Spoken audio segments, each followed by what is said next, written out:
Baik, bismillahirrahmanirrahim. Assalamualaikum warahmatullahi wabarakatuh.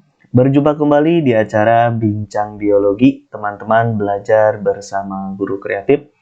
Masih di acara Kupas Tuntas Materi Biologi kelas 11. Nah, ini adalah pokok bahasan yang baru gitu ya, mengenai sistem imunitas teman-teman, khususnya yang ada di dalam tubuh manusia, yang termasuk ke dalam bab ke-11, bab terakhir di materi kelas 11 gitu ya. Nanti kita akan lanjut ke kelas 10 ya. Nah, bagaimana apa saja yang akan dibahas di sistem imunitas pada manusia itu? Nah, ini ya teman-teman yang akan kita bahas. Yang pertama yaitu adalah ada mekanisme pertahanan tubuh gitu ya, di mana sistem imunitas itu dia melakukan suatu pertahanan mekanisme spesifik yang berbeda dari yang lainnya. Tentu untuk sebagai perlindungan gitu ya terhadap tubuh kita. Jangan lupa like, comment, and subscribe. Oke. Baik, materi yang pertama yang akan kita bahas yaitu mengenai bagaimana mekanisme pertahanan tubuh yang ada di dalam tubuh kita sehingga tubuh kita terhalang atau menjadi senjata gitu ya, sebagai pertahanan dari sesuatu yang memang berbahaya di dalam tubuh kita. Nah, ketika kita berbicara sistem imunitas, teman-teman, atau sistem kekebalan di dalam tubuh, nah, imunitas atau kekebalan ini, teman-teman, dia berasal dari kata Latin, yaitu immunis. Nah, immunis ini dia artinya bebas dari sesuatu. Nah, sesuatunya itu apa? Ini yang akan kita bahas tuntas ke depannya, gitu ya. Nah, kita akan tuntaskan. Nah, imunitas sendiri, teman-teman, dia merupakan semua peristiwa mekanisme apapun, jika mekanisme itu dia berupa pertahanan di dalam tubuh kita, gitu ya, itu dia disebut imunitas. Terhadap apa? Terhadap bebas dari sesuatu. Sesuatunya apa? Yaitu invasi benda-benda yang memang tidak dikenali oleh tubuh kita. Nah, jadi kalau ada suatu mekanisme perlawanan, pertahanan terhadap invasi benda asing, maka itu yang kita beri nama sebagai imunitas, gitu ya. Nah, tubuh kita dia memiliki dua lapis kekebalan. Jadi ada dua barir yang memang melindungi tubuh kita, gitu ya, dari benda-benda asing. Yang pertama ada yang disebut sebagai kekebalan non-spesifik, yang kedua ada yang disebut sebagai kekebalan spesifik. Nah, ini yang akan kita gali lebih dalam. Nah, nanti ketika kita berbicara kekebalan non-spesifik atau bahasa kitanya sederhananya sering disebut sebagai kekebalan bawaan. Nanti kekebalan bawaan akan kita kerucutkan di kekebalan internal dan ada kekebalan eksternal. Nanti kita akan tuntaskan itu ya. Nah, yang kedua, kalau nanti kita melakukan suatu pembahasan mengenai kekebalan spesifik atau adaptif, teman-teman, nanti kita akan bahas tuntas. Yang pertama, sedang berbicara atau kita akan bahas mengenai mekanisme kekebalan humoral. Yang kedua adalah kekebalan yang diperantarai oleh suatu sel, gitu ya, seluler. Jadi ada humoral, ada seluler. Itu berbicaranya kekebalan spesifik. Oke, kita bahas ya. Baik, yang pertama yang akan saya bahas adalah kekebalan non-spesifik atau kekebalan bawaan, teman-teman. Nah, berbicaranya kekebalan bawaan, tadi disebutkan bahwa ada kekebalan yang bersifat eksternal, ada kekebalan yang bersifat internal. Nah, kita bahas dulu yang eksternal ya. Nah, ketika kita kerucutkan suatu kekebalan bawaan, kalau kita perhatikan sistem kekebalannya secara eksternal, maka kekebalannya itu dia terdiri dari jaringan-jaringan yang salah satunya itu adalah jaringan epitelium, teman-teman. Nah, jaringan epitelium ini, teman-teman, punya peran melindungi tubuh kita, gitu ya. Misalkan epitelium yang ada di mana? Misalkan yang ada di kulit, yang ada di kelenjar mukus, gitu ya. Dia punya peran melindungi sebagai barrier eksternal, gitu ya. Nah, selain epiteliumnya, nanti zat yang dihasilkannya juga melindungi, yaitu beserta sekresi yang dihasilkannya juga melindungi sebagai kekebalan eksternal. Contoh yang pertama, misalkan ada yang disebut sebagai kelenjar air mata. Nah, ini yang pertama, kelenjar air mata dia sebagai barrier non-spesifik, yaitu bawaan. Contoh yang sekresinya apa? Dia mensekresikan suatu enzim yang disebut sebagai lizozim, gitu ya. Nah, lizozim ini dia enzim yang berperan sebagai penghancur atau pembunuh. Pembunuh siapa? Mikroorganisme yang memang membahayakan bagi tubuh kita. gitu ya. Dia akan mengeluarkan patogen, patogennya itu dia dikeluarkan melalui air mata yang dihasilkan oleh tubuh kita. Itu yang pertama. Yang kedua ada kelenjar air ludah, teman-teman. Kalau dia mengeluarkan mikroorganisme gitu ya dari rongga mulut, teman-teman. Ketika dia nempel misalkan pada mukus, yaitu pada membran mulut, itu kan ada mukus gitu ya, nempel di situ, maka biasanya dikeluarkan. Responnya bisa batuk gitu ya, dikeluarkan berupa respon secara misalkan untuk dipaksa salah satunya bisa batuk gitu ya, ataupun bisa juga bersin untuk dikeluarkannya. Terus yang selanjutnya ada saluran pernapasan, teman-teman, sebagai kekebalan bawaan, yaitu di dalam sistem pernapasan itu dia dibekali dengan suatu mukus gitu ya yang dapat menangkap mikroorganisme kalau dia masuk gitu ya. Nah, di jaringan-jaringan epitelnya itu dia memiliki silia-silia, teman-teman, yang mampu mengeluarkan mikroorganisme jikalau terjebak di sana. Gitu ya. Tadi responnya berupa apa? Biasanya di sistem pernapasan kalau sudah masuk ke salurannya itu berupa batuk, teman-teman. Gitu ya. Terus selanjutnya kulit juga dia berperan sebagai kekebalan non-spesifik. Nah, untuk kulit ini dia pertahanan fisik gitu ya.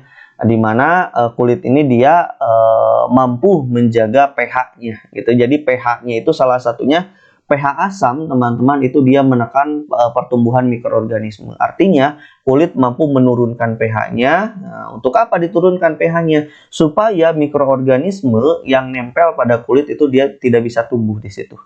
Nah, luar biasa ya. Terus kulit juga dia mampu melakukan sekresi keringat gitu ya, minyak, asam lemak. Untuk apa? Untuk membunuh beberapa bakteri yang sensitif terhadap hal itu gitu ya, terhadap hal tersebut. Jadi dikeluarkan untuk melindungi. Nah, oke, jadi bakteri-bakteri tertentu itu dia sensitif terhadap keringat kita, terhadap minyak yang dikeluarkan, terhadap asam lemak gitu ya, sensitif.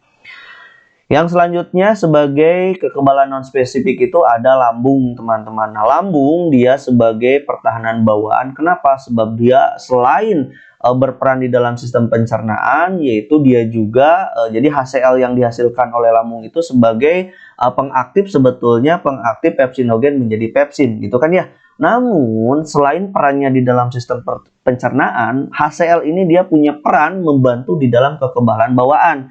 Jadi HCl ini dia mampu membunuh patogen apapun yang lolos dari mulut ke kerongkongan sampai ke lambung. Di lambung dihancurkan oleh suasana asam yang berasal dari HCl ini. Gitu ya, jadi bisa dijadikan sebagai kekebalan. Terus ada dari usus besar juga, teman-teman. Nah, usus besar ini dia bakteri baik yang ada di dalam usus besar itu dia mampu menekan bakteri-bakteri yang sifatnya jahat. Nah, jadi dengan bakteri yang simbiosis di dalam tubuh kita, nah, bakteri itu mampu menekan bakteri-bakteri yang jahat di dalam usus besar ya. Dan itu adalah merupakan sistem kekebalan bawaan yang ada di dalam tubuh teman-teman. Dan yang terakhir adalah ada kandung kemih, teman-teman. Nah, kandung kemih ini dia mengeluarkan patogen. Dikeluarkannya kemana? Melalui urin. Jadi dikeluarkan ke lingkungan gitu ya, dari tubuh kita.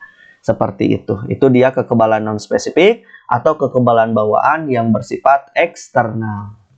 Nah, yang kedua, kalau yang bersifat internal bagaimana? Yang bersifat internal, teman-teman, masih di pokok bahasan kekebalan bawaan, maka kekebalan internal ini dia berupa rangsangan kimiawi, teman-teman. Selain rangsangan kimiawi, kekebalan internal juga dia melibatkan sel-sel yang mampu bersifat fagosit. Jadi, sel-sel yang mampu bersifat memakan. Nah, bagaimana memakannya? Nanti kita bahas gitu ya. Yang kedua ada juga sel-sel yang disebut sebagai natural killer. Wah, ini luar biasa gitu ya. Yang sifatnya selalu mencari-cari yang memang membahayakan bagi tubuh kita. Terus yang ketiga ada protein. Proteinnya itu dia bersifat antimikroba. Nah, jadi dia bisa menghancurkan dengan adanya protein antimikroba. Nah, nanti dia perannya melawan zat asing tentunya ya yang telah masuk ke dalam tubuh kita. Serta ada satu lagi kekebalan internalnya itu yang bersifat peradangan, teman-teman, atau inflamasi. Adanya peradangan, adanya inflamasi biasanya disertai dengan munculnya demam. Nah, inflamasi dan demam sebetulnya itu adalah masuk ke dalam kekebalan non-spesifik atau bawaan teman-teman yang bersifat internal. Nah, ini yang 4 ini kita akan bahas satu persatu gitu ya. Oke, kita akan bahas dulu. Yang pertama, sel fagosit. Nah, ada istilahnya disebut prosesnya itu teman-teman disebut sebagai fagositosis. Oke, bagaimana fagositosis ini berlangsung? Nah, ini gambar yang tadi ya kita bahas. Nah, ketika kita berbicara fagositosis, maka dia meliputi proses-proses yang disebut sebagai proses penelanan atau pemakanan, gitu kan ya? Nah, proses pemakanan. Nah, untuk apa dia dimakan? Setelah dia melakukan proses penelanan, teman-teman, proses fagositosis ini dia akan melakukan proses pencernaan mikroorganisme yang telah ditelan, gitu ya. Boleh juga toksik yang telah ditelan. Siapa yang berperan menelannya? Fagositosis biasanya dilakukan oleh sel-sel darah putih, misalkan oleh neutrofil, gitu ya, oleh makrofag. Mereka sel yang mampu melakukan fagositosis untuk menelan sesuatu yang berbahaya, bisa mikroorganisme ataupun zat-zat yang bersifat toksin. Untuk apa? Dinetralisir. Nah, seperti itu ya. Nah, neutrofil dan makrofag dia akan bergerak ke seluruh jaringan, gitu ya. Dia invasi ke seluruh jaringan untuk apa? Mengecek nih apakah ada yang berbahaya, tidak. Nah, proses pergerakannya itu teman-teman disebut atau melakukan dengan cara kemotaksis. Jadi dipengaruhi oleh zat kimiawi yang memang diproduksi oleh mikroorganisme atau juga zat kimiawi yang diproduksi oleh leukosit yang lain memberikan informasi. Nah, zat itu dipakai sebuah informasi untuk neutrofil dan makrofag bergerak ke arah di mana zat itu ada, gitu ya. Atau juga zat kimia juga bisa dihasilkan oleh komponen sel darah yang lainnya, bisa. Itu ya sebagai impuls, sebagai informasi untuk neutrofil dan makrofag, seperti itu. Jadi dimakan, setelah dimakan dihancurkan oleh enzim tentunya yang terdapat di dalam neutrofil ataupun makrofag. Setelah dihancurkan, lalu dia ternetralisir. Setelah ternetralisir dikeluarkan kembali, gitu ya. Nah, seperti itu teman-teman. Jadi sudah netral, sudah aman, maka dikeluarkan. Nah, itu peran dari neutrofil dan makrofag. Yang kedua, bisa berupa kekebalan internal itu yaitu natural killer. Jadi ada sel yang bersifat natural killer atau istilahnya di dalam kedokteran itu disebut sebagai sel NK. Jadi kalau ada sel NK, teman-teman, itu adalah natural killer, gitu ya. Nah, perannya dia menyerang sel parasit. Oh, luar biasa. Ada sel-sel parasit yang memang menggerogoki tubuh kita, maka natural killer inilah yang berperan menghancurkannya. Nah, dengan cara apa? Dengan cara mengeluarkan senyawa penghancur, teman-teman, yang disebut sebagai perforin. Jadi perforin itu adalah senyawa, gitu ya, yang dikeluarkan oleh natural killer untuk apa? Untuk menghancurkan sel-sel yang sifatnya parasit ya, terhadap tubuh kita, gitu ya. Nah, sel natural killer ini dia dapat melisiskan, dapat menghancurkan, teman-teman, si sel yang parasit tadi dan membunuh sel-sel kanker. Jadi sel kanker itu kan parasit dalam tubuh kita contohnya, gitu ya. Dia juga, nah, adanya perforin ini, kalau sel-sel kanker yang masih bisa dicegah oleh tubuh kita oleh natural killer itu dihancurkan oleh perforin sehingga sel ini dia terbunuh, sel kanker ini terbunuh. Nah, selain sel kanker bisa juga virus, gitu ya. Sebelum sistem kekebalan adaptif di dalam tubuh kita aktif, maka perforin inilah yang menetralisir untuk pertama kali virus ini. Seperti itu ya. Jadi kalau lihat dari gambar, perhatikan teman-teman, sel NK ini, natural killer ini, dia ketika mengenali MHC1, jadi ada MHC1 itu sebagai diidentifikasi sebagai sel sehat, gitu ya. Jadi ketika dia mengenali MHC1 pada sel sehat, teman-teman, dan sel natural killer secara otomatis dia tidak akan pernah membunuh sel ini. Jadi ketika dia berpatroli, natural killer ini berpatroli, bertemu dengan MHC1 yang kita sebut sebagai sel sehat. Dia diidentifikasi dulu nih, seperti semut. Mungkin teman-teman pernah lihat semut. Semut dengan semut itu selalu bertemu, gitu ya. Seperti halnya salaman. Itu pengenalan sebetulnya. Ini anggota saya atau bukan, gitu ya. Nah, sel natural killer juga begitu. Dia nempel dulu, mengidentifikasi, oh ini mah sel saya, sel teman, gitu ya, sel sehat. Maka dia tidak akan pernah dibunuh. Tapi ketika natural killer ini yang berpatroli, lalu dia bertemu dengan sel yang terinfeksi, diidentifikasi sama dia. Sel terinfeksi ini otomatis dia akan dibunuh, gitu ya. Karena dia tidak memiliki MHC1 sebagai, kalau kita mah tidak memakai pengenal. Jadi MHC1 itu adalah pengenal yang ada di sel-sel sehat supaya dia tidak diserang oleh natural killer gitu ya. Jadi ada name tag lah. Nah, sekarang ada sel yang terinfeksi, dia tidak punya MHC1 sebab dia terinfeksi oleh bakteri atau virus misalkan gitu ya. Akibatnya name tag-nya diambil, name tag-nya hilang. Akibatnya dia disebut sebagai sel terinfeksi. Ketika terinfeksi, maka natural killer dia mendekati dia, oh tidak punya name tag, name tag-nya nggak ada, maka sama natural killer mengeluarkan perforin untuk dihancurkan. Begitu ya. Jadi patroli lah natural killer itu, luar biasa ya. Terus kekebalan internal yang ketiga ada yang disebut sebagai protein antimikroba. Jadi protein ini dikeluarkan oleh tubuh kita untuk membunuh mikroba-mikroba yang berbahaya, gitu ya. Nah, dia mampu menyerang teman-teman mikroorganisme secara langsung. Wah, jadi langsung berhadapan, gitu ya. Maupun dengan cara menghambat reproduksi si mikroorganisme itu, bisa juga. Jadi reproduksinya dihambat supaya tidak melakukan perbanyakan diri di dalam tubuh kita. Bisa seperti itu. Nah, salah satu protein antimikroba yang sering dikeluarkan oleh tubuh kita itu untuk melindungi sel dari serangan virus, misalkan adalah interferon, teman-teman, atau dikenal dengan nama di kedokteran itu adalah dengan kode IFN. Nah, ini adalah interferon, suatu jenis protein yang dikeluarkan oleh tubuh kita yang berperan sebagai antimikroba. Ingat-ingat gitu ya, bisa menyerang secara langsung atau bisa juga mengendalikan reproduksi dari mikroorganisme yang berbahaya itu. Itu ya, dihambat reproduksinya.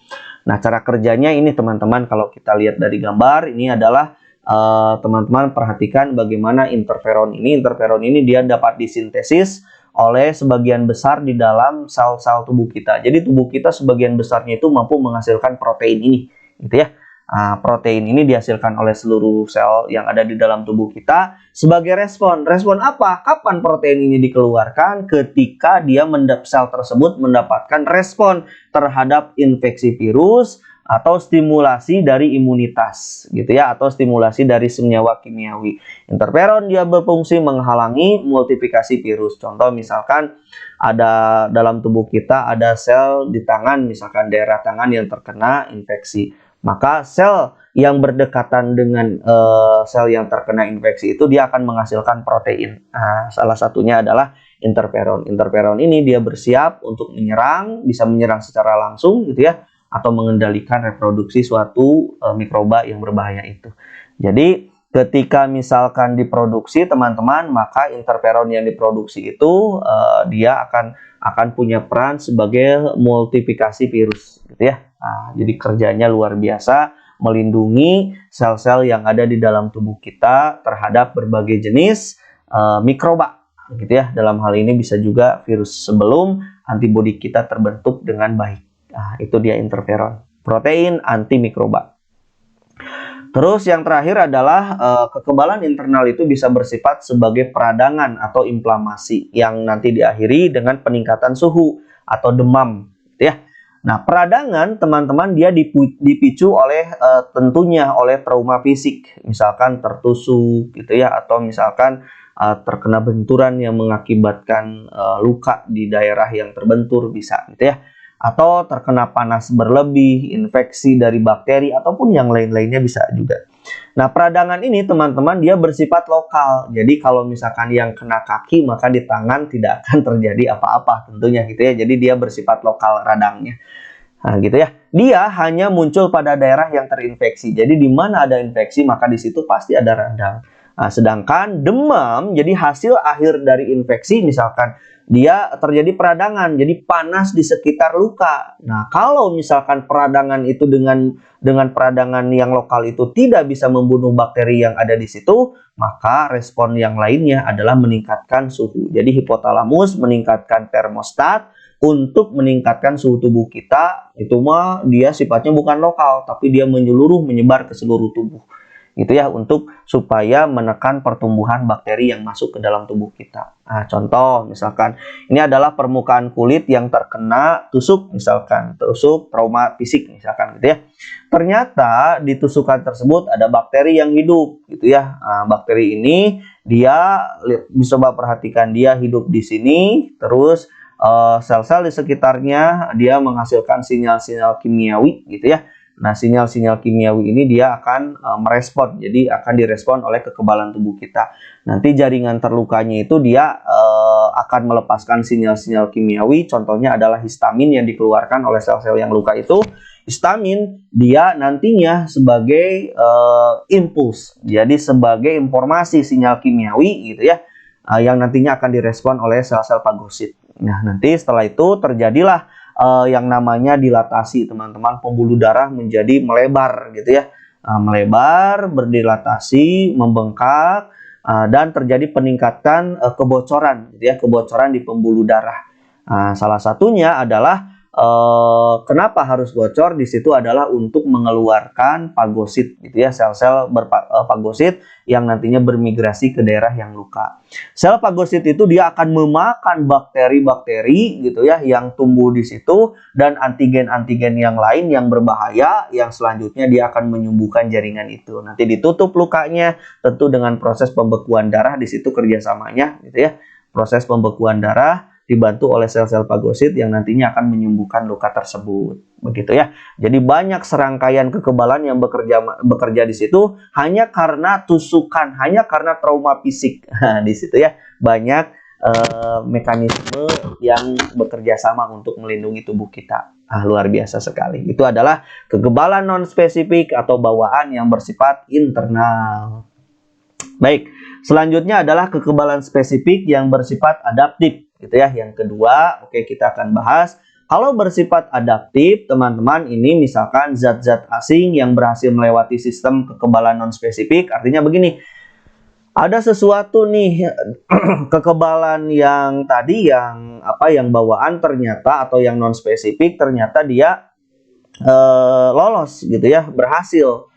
Ingat-ingat sama teman-teman bahwa kekebalan non spesifik itu dia tidak pilih-pilih gitu ya. Jadi tidak pilih-pilih, siapapun yang berbahaya bagi tubuh kita maka dia diserang. Itu non spesifik. Sedangkan spesifik ini, teman-teman, biasanya dia lebih ya namanya juga kekebalan spesifik gitu ya. Jadi lebih spesifik terhadap zat atau bakteri atau virus yang masuk ke dalam tubuh kita. Jadi responnya makanya disebut sebagai kekebalan adaptif.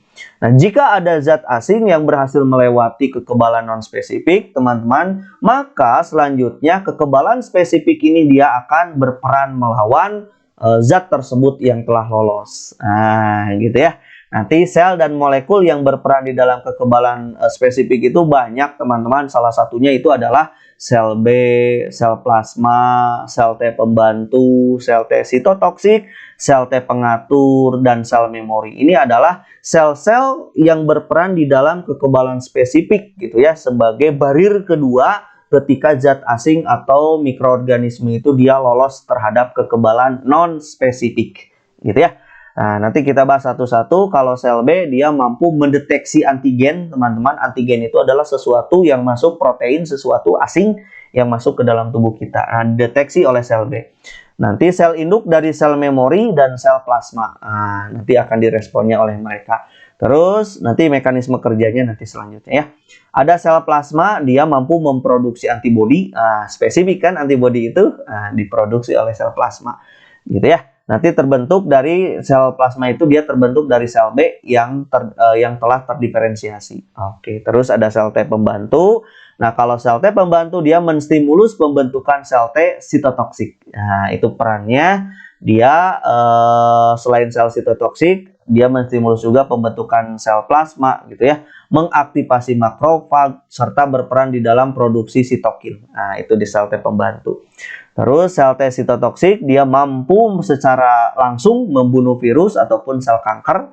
Terus kalau sel pengatur dia memperlambat atau menghentikan respon kekebalan gitu ya. Kalau kapan? Kalau sudah mikroorganisme atau zat asingnya sudah terkendali, maka adanya sel pengatur dia akan menurunkan, menghentikan respon kekebalannya.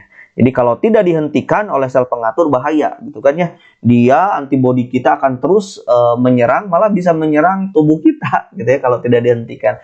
Jadi ada istilahnya antibodi menyerang sel tubuh kita itu ada gitu ya. Jadi bahaya juga itu, autoimun nanti istilah kelainannya gitu ya. Nah, oke, jadi adanya sel pengatur mencegah adanya penyakit yang disebut sebagai autoimun. Terus yang terakhir adalah sel memori, dia mampu mengenali atau mengingat antigen teman-teman, protein asing yang masuk ke dalam tubuh kita yang pernah menyerang tubuh. Nanti sehingga responnya itu selanjutnya dapat lebih cepat. Jadi ini adanya sel memori, jadi kalau ada antigen yang masuk untuk kedua kalinya, ketiga kalinya, keempat kalinya, sama bentuknya seperti itu, sudah dikenali, maka responnya akan lebih cepat dibandingkan antigen yang masuk ternyata baru lagi. Nah, gitu ya. Adanya sel memori, dia mengingat siapa yang telah masuk gitu ya. Jadi kalau sama langsung dihajar gitu, tidak perlu lama-lama. Jadi responnya lebih cepat. Ini ya untuk konsep umumnya. Nanti kita akan terapkan satu persatu. Oke, yang selanjutnya kekebalan spesifik adaptif ini teman-teman, berbicaranya kekebalan adaptif dapat nanti bersifat alami atau dia juga bisa bersifat buatan. Jadi ada dua konsep. Kalau bersifat alami, teman-teman, misalkan berasal dari sel imunitas dalam tubuh kita. Nanti terbagi menjadi dua yang ada di dalam tubuh kita yang kerjanya secara alami. Ada kekebalan adaptif alami pasif, ada kekebalan adaptif alami, tapi alaminya aktif. Kalau yang pasif, itu biasanya diperoleh oleh bayi gitu ya, dari ibunya ketika di dalam kandungan. Nah, ini adalah kekebalan adaptif, kekebalan spesifik, yang biasanya dari ibu diturunkan kepada bayinya ketika di dalam kandungan.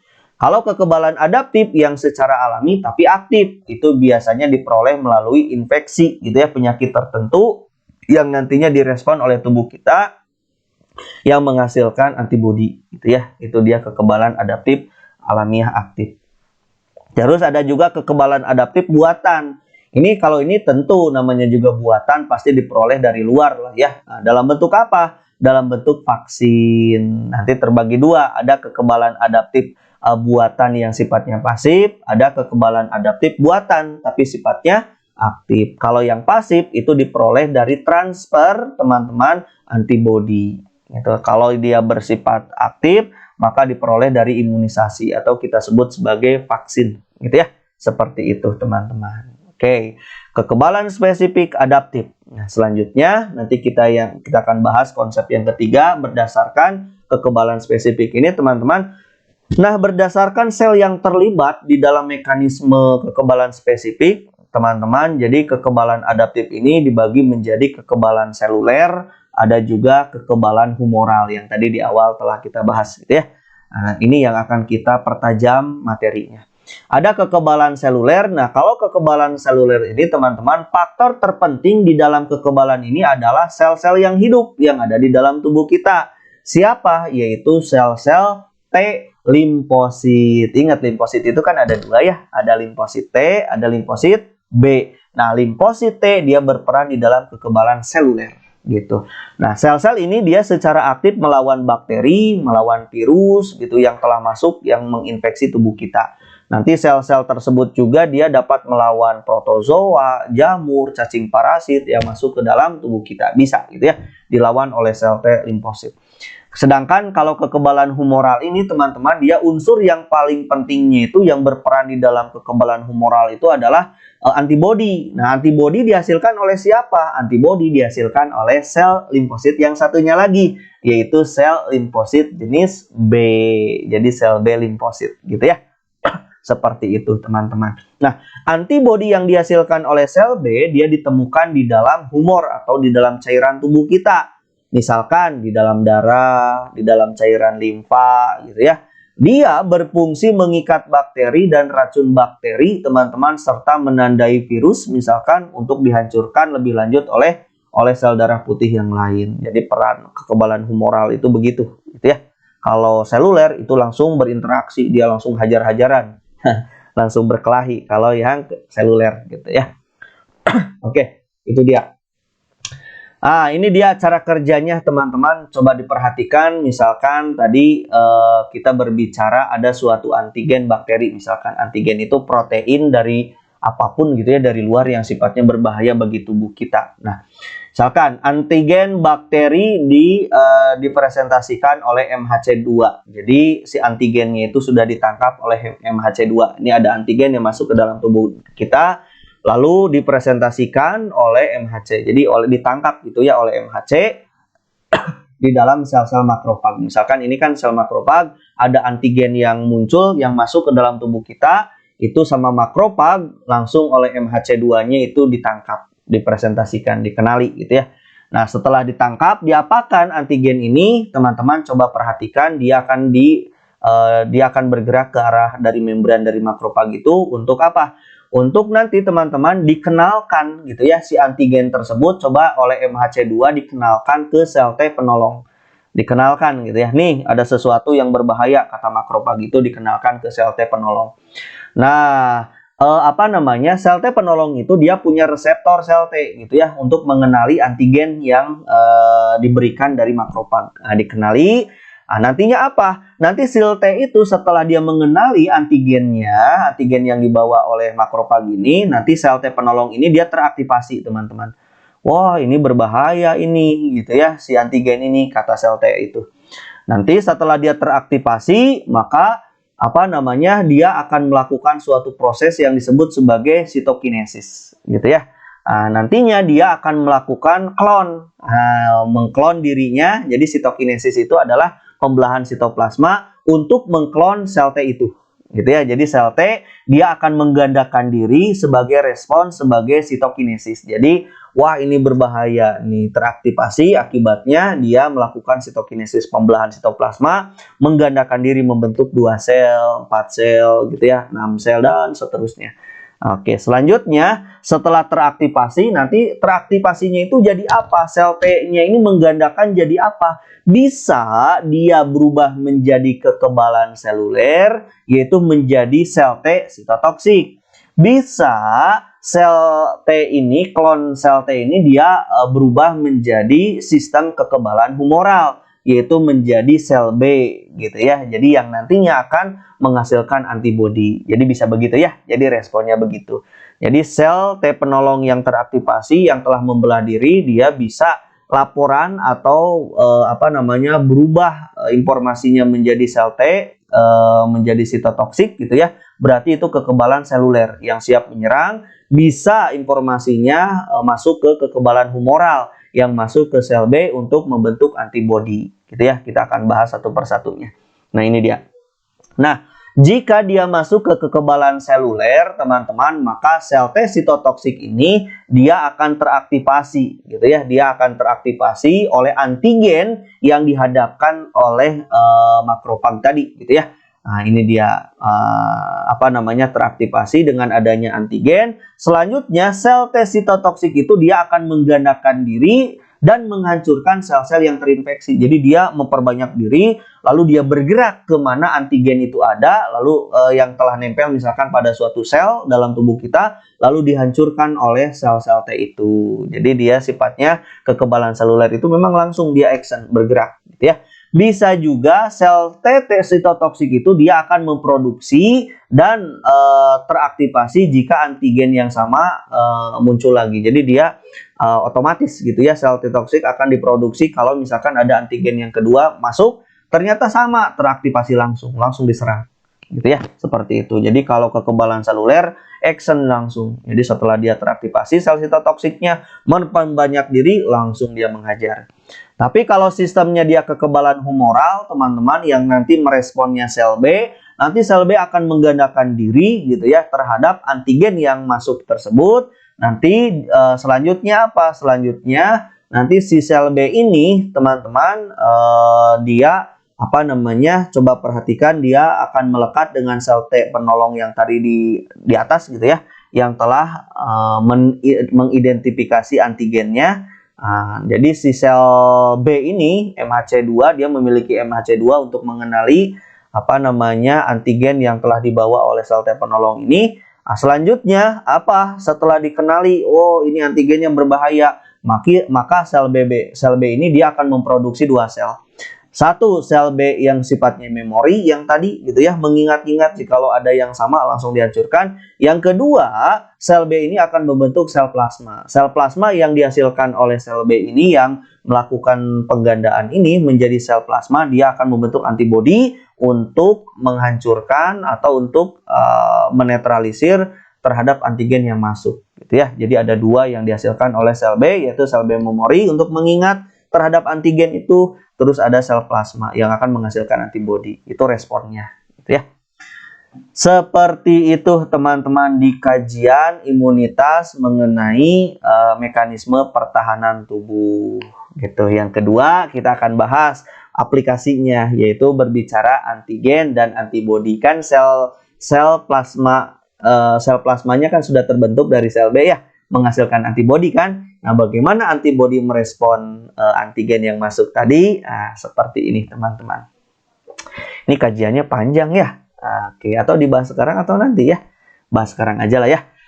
Oke, yang kedua adalah bagaimana respon antibodi dan antigen yang telah masuk dalam tubuh kita. Oke, antigen tadi sudah kita bahas bahwa antigen itu adalah substansi kimiawi teman-teman yang mampu merangsang sistem kekebalan tubuh kita yang sifatnya respon spesifik gitu ya.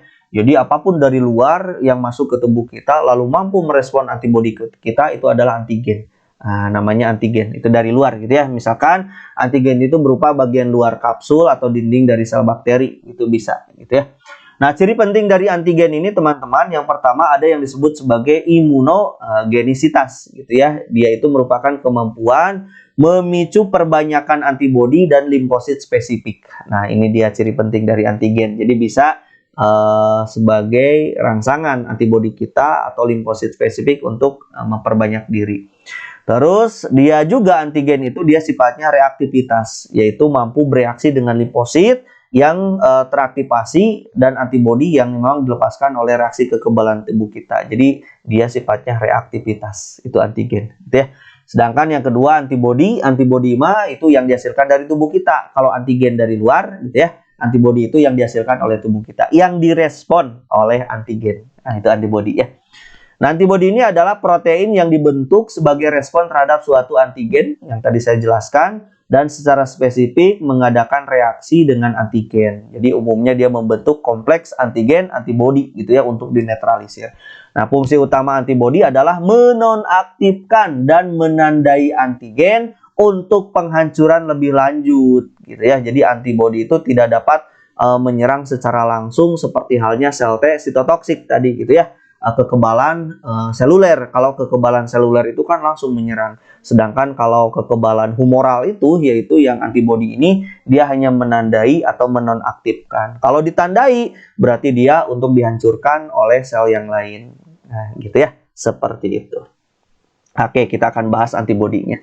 Nah, antibodi yang ada di dalam tubuh kita itu ada 5 jenis, teman-teman. Antibodi itu dia disebut sebagai imunoglobulin atau disingkat dengan IG, teman-teman, gitu ya. Nah, imunoglobulin yang ada di dalam tubuh kita itu ada 5 jenis. Yang pertama ada IgM, gitu ya, atau pentameter. Nah, IgM ini, teman-teman, disintesis dilakukan oleh fetus. Jadi, pada bayi yang ada di rahim ibu, dia mampu menghasilkan IgM disintesis oleh mereka. Nih, jadi fetus waktu intrauterin, gitu ya. IgM ini dia tidak dapat melewati plasenta. Dia tidak bisa masuk ke ibu tentunya ya. Nah, dihasilkan oleh fetus nih. Terus yang kedua ada IgG, gitu ya. Dia bentuknya monomer. IgG ini dia merupakan kekebalan pasif, teman-teman, dari ibu kepada anaknya. Jadi bisa ditransfer dari ibu ke anaknya, gitu ya. Nah, yang diperkuat salah satunya adalah oleh IgG yang dihasilkan ibu ke anaknya, salah satunya dari air susu yang mengandung kolostrum. Jadi IgG-nya ditransfer dari ibu ke anak, gitu ya. Ada di air susu ibu. Nah, salah satunya adalah terkandung di dalam kolostrum. Terus ada IgA. IgA itu dia dimer. Nah, kalau IgA dia dapat ditemukan di dalam sekresi eksternal, teman-teman. Nah, IgA ini dapat menetralisir virus, teman-teman, dan menghalangi penempelan bakteri pada sel epitelium tubuh kita. Itu IgA. Terus ada IgE. IgE juga dia monomer seperti halnya IgG. Nah, IgE dia disekresikan oleh sel plasma. Jadi oleh sel B gitu ya. Nah, jika IgE terpicu oleh suatu antigen, teman-teman, maka sel akan melepaskan histamin. Nah, ini di sini histamin nih. Histamin ini, teman-teman, penyebab terjadinya peradangan dan juga reaksi-reaksi alergi. Jadi, kalau orang berkelainan IgE, maka pasti di dalam tubuhnya ada reaksi-reaksi alergi yang selalu terjadi, gitu ya, yang spesifik terhadap zat-zat tertentu. Jadi IgE-nya kacau gitu ya, orang-orang yang memiliki alergi. Terus yang kelima ada IgD. IgD juga dia monomer gitu ya. IgD ini dia berfungsi sebagai reseptor, teman-teman, reseptor antigen tentunya gitu ya. Yang dimiliki siapa? Yang dimiliki oleh limfosit jenis dari B gitu ya, reseptor nempel pada membrannya gitu. Itu IgD. Dan penting bagi aktivasi sel B tersebut. Jadi sangat penting gitu ya untuk mengaktifasi sel-sel dari limfosit B. Itu dia imunoglobulin atau antibodi yang ada di dalam tubuh kita, ada 5 jenis ya.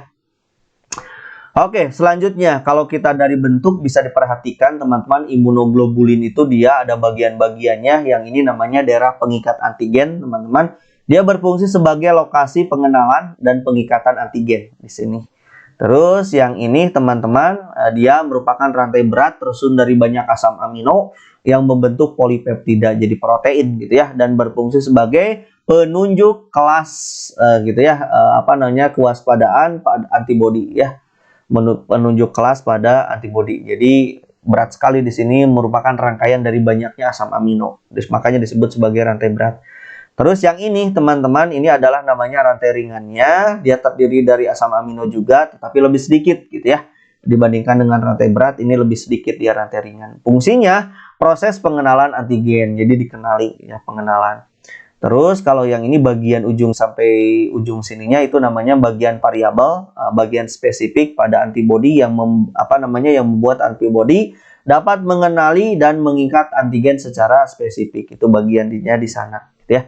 Terus yang terakhir, yang ke bawahnya ini adalah domain konstan. Kalau domain konstan itu dia bagian yang mengatur mekanisme bagaimana penghancuran dari antigen. Nah, ini bagian-bagian struktur dari antibodi imunoglobulin yang ada di dalam tubuh kita, gitu ya.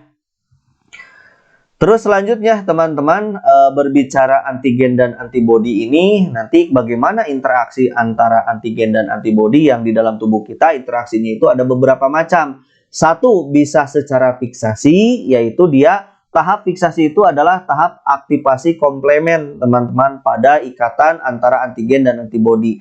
Nah, nanti fiksasi ini dia menimbulkan efek yang disebut sebagai sitolisis atau inflamasi atau peradangan. Jadi adanya fiksasi antara antibodi dengan antigen itu merupakan sebagai respon tubuh kita yang dapat menyebabkan efek sitolisis gitu ya. Jadi penghancuran juga inflamasi atau peradangan itu dari adanya fiksasi. Interaksi yang kedua antara antigen dengan antibodi bisa secara netralisasi, teman-teman. Artinya antibodi menonaktifkan antigen gitu ya dengan menutup sisi determinan antigen tentunya ya. Nanti antigen yang tidak aktif dia akan mudah dicerna oleh fagosit. Jadi seperti itu. Ingat, ini adalah kekebalan humoral gitu ya. Jadi kekebalan yang tidak secara langsung menghancurkan, tapi butuh sel yang lain untuk menghancurkannya. Terus ada yang disebut sebagai interaksinya itu adalah presipitasi. Kalau presipitasi dia pengendapan antigen yang terlarut diendapkan gitu ya, yang akan dikeluarkan melalui fagositosis. Jadi setelah itu ya dihancurkan gitu ya. Dan yang keempat, interaksi antigen dengan antibodi itu bisa secara aglutinasi atau penggumpalan gitu ya. Jadi seluruh daerah pengikatan antigen pada antibodi terikat gitu ya, terikat antigen membentuk kompleks besar yang mudah dicerna oleh fagosit. Jadi oleh neutrofil, oleh makrofag gitu ya, setelah dia digumpalkan mudah dicerna. Nah, jadi adanya antibodi terhadap antigen yang masuk dari luar, dia akan dikerjai secara 4 konsep ini gitu ya. Interaksinya adalah secara 4 konsep ini yang nantinya dihancurkan oleh sel-sel tubuh kita gitu ya. Itu dia kajian yang ke B mengenai antigen dan antibodi. Selanjutnya teman-teman, bagaimana respon kekebalannya nih yang terjadi di dalam tubuh kita. Antigen yang masuk itu bagaimana responnya. Nah, responnya itu ada 2 kemungkinan, ada 2 proses teman-teman ketika antigen masuk ke dalam tubuh kita. nanti yang pertama bisa direspon secara kekebalan primer, bisa direspon secara kekebalan sekunder. Maksudnya primer bagaimana? Begini misalkan. Ketika antigen masuk ke dalam tubuh kita untuk pertama kalinya, maka terjadilah proses yang disebut sebagai inisiasi oleh pajanan. Itu ya maksudnya apa? Terjadi proses kekebalan primer. Maksudnya sel B dia mendeteksi antigen yang pertama kali masuk itu dan membentuk klon. Nah, klon akan berdiferensiasi menjadi sel memori, teman-teman, untuk mengingat lagi. Satu lagi dia akan membentuk sel plasma untuk membentuk antibodi. Sel plasma dia akan memperbanyak diri lalu membentuk antibodi. Nah, masa dari pendeteksian antigen hingga terbentuknya antibodi butuh waktu beberapa hari. Maka itu disebut sebagai respon kekebalan primer, gitu ya. Jadi biasanya ketika antigen masuk untuk pertama kalinya, teman-teman akan merasakan sakit, panas, gitu ya. Nah, itu sakit itu, panas tersebut yang muncul adalah untuk menunggu kekebalan spesifik. Dalam hal ini adalah antibodi terbentuk, gitu ya. Jadi sakitnya di situ adalah fase di mana dibutuhkan waktu untuk membentuk antibodi. Nah, beberapa hari biasanya seperti itu. Itu disebut adalah kekebalan primer. Dikarenakan kekebalan primer itu membentuk sel memori, maka jika terpapar lagi oleh antigen yang kedua, jadi pajanan kedua itu adalah antigen yang sama, maka paparan antigen ini yang telah dikenali sebelumnya oleh sel memori, gitu ya, yang pernah masuk ke dalam tubuh kita, menyebabkan sel memori dia yang telah mengenali itu dia langsung membentuk sel plasma untuk mengeluarkan antibodi. Jadi cepat ini dihasilkannya. Nah, itu disebut sebagai respon kekebalan sekunder. Respon kekebalan sekunder adalah mengenali antigen jikalau yang kedua, ketiga, keempat yang masuk tetapi dari jenis yang sama. Itu adalah kekebalan sekunder. Maka responnya akan lebih cepat. Langsung dia ditindak. Kamu lagi masuk. Maka langsung dihasilkan antibodi untuk siap dikenali, untuk siap dinonaktifkan antigennya ya. Itu dia. Yang primer untuk yang pertama kali antigen masuk, sekunder adalah untuk yang kedua kalinya antigen masuk, antigen yang sama yang masuk, tapi diresponnya akan lebih cepat. Itu ya, respon kekebalan tubuh kita. Nah, kalau respon kekebalan primer, teman-teman, kalau secara reaksi yang terjadi di dalam tubuh kita, misalkan antigen masuk ke dalam tubuh kita, maka dia akan terikat dengan reseptor gitu ya, yang ada di dalam sel B. Nanti sel ini dia akan membentuk klon, membentuk sel B yang teraktivasi. Nanti dia akan membentuk sel B memori gitu ya, mengingat-ingat antigen itu. Bisa juga dia akan membentuk sel plasma. Tadi langsung dia menghasilkan antibodi. Namun untuk kekebalan primer sampai terbentuknya antibodi ini, teman-teman, diperlukan beberapa hari. Nah, beberapa hari itu adalah masa di mana teman-teman sakit gitu ya, menunggu antibodinya terbentuk.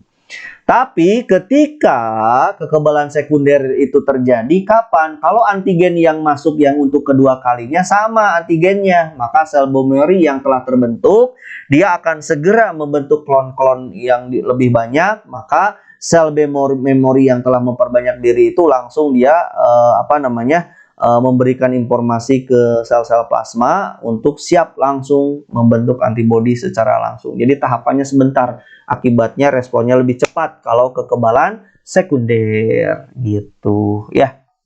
Keren sekali. Itu adalah responnya, teman-teman. Nah, sekarang bagaimana imunitas dan faktor-faktor yang mempengaruhi dalam tubuh kita. Oke, kita akan bahas. Kajian selanjutnya setelah kita mengenali bagaimana sistem kekebalan tubuh yang ada di dalam tubuh kita. Nah, sekarang imunisasi dan faktor yang mempengaruhi imunitas itu apa aja, gitu ya, yang mempengaruhi tubuh kita. Baik, perlu diketahui teman-teman, ketika kita berbicara imunisasi, teman-teman, identik dengan kata vaksin, gitu kan ya. Imunisasi ini, teman-teman, dia merupakan proses pemberian kekebalan aktif buatan. Aktif buatan ini contohnya adalah pemberian vaksin, tadi sudah dibahas di awal gitu ya, dengan cara disuntikan atau diteteskan lewat oral atau lewat mulut gitu ya. Nanti beberapa jenis imunisasi ini, teman-teman, yang sering diberikan kepada anak itu teman-teman kenal, mungkin ada polio gitu ya, dia mencegah penyakit poliomielitis gitu ya, disebabkan oleh virus polio tentunya. Terus ada BCG, Bacillus Calmette gitu ya, Guerin, ini dia mencegah penyakit tuberkulosis yang disebabkan oleh Mycobacterium. Terus ada hepatitis B. Kalau yang ini ya tentulah mencegah penyakit hepatitis B yang disebabkan oleh virus, gitu ya. Ada DPT, dia mencegah penyakit difteri, teman-teman, atau pertusis dan juga tetanus. Ini dia DPT, gitu ya. Gabungan ini vaksinnya. Terus ada HIV. HIV itu dia mencegah infeksi yang disebabkan oleh bakteri Haemophilus, gitu ya, influenza. Terus ada MMR, dia mencegah penyakit parotis, campak, dan rubella, gitu ya, yang disebabkan oleh virus. Kalau yang ini. Terus ada HPV, dia menurunkan resiko terkena penyakit cacar air, gitu ya, yang disebabkan oleh virus varicella zoster. Itu dia vaksinnya, namanya adalah HPV. Terus ada varicella. Varicella itu mencegah dia infeksi yang disebabkan oleh human papillomavirus. Ini dia HPV ya, varicella. Ini dia jenis-jenis vaksin yang memang sering digunakan, yang sering dipakai di Indonesia, gitu ya. Nah, selanjutnya faktor yang mempengaruhi imunitas itu apa? Banyak. Yang pertama ada hormon, ada olahraga. Jadi jarang olahraga itu dia bisa juga menurunkan, gitu ya. Atau genetis, fisiologis, tidur yang memang kurang juga menurunkan antibodi. Kekurangan nutrisi, obat-obatan yang bisa menghambat imunitas, pajanan zat berbahaya, stres, usia, gitu ya. Ini adalah faktor-faktor yang mempengaruhi sistem kekebalan yang ada di dalam tubuh kita. Banyak sekali ya.